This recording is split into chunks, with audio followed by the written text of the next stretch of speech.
క్షమించమని యేసుకడే నేర్పుతాడు.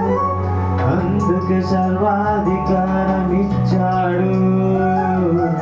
యేసు రక్తమే క్షమించమని మొరపెడుతుంది. యేసు రక్తమే శిక్షించమని మొరపెడుతుంది.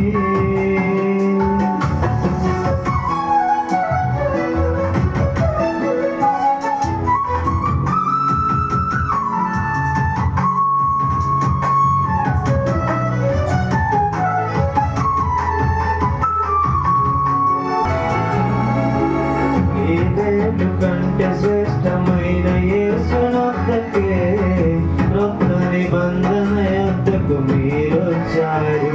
హేబెలు వలె అడగకుండా ఉండాలని స్టెఫెను క్రొత్త నిబంధనలు నేర్పించాడు.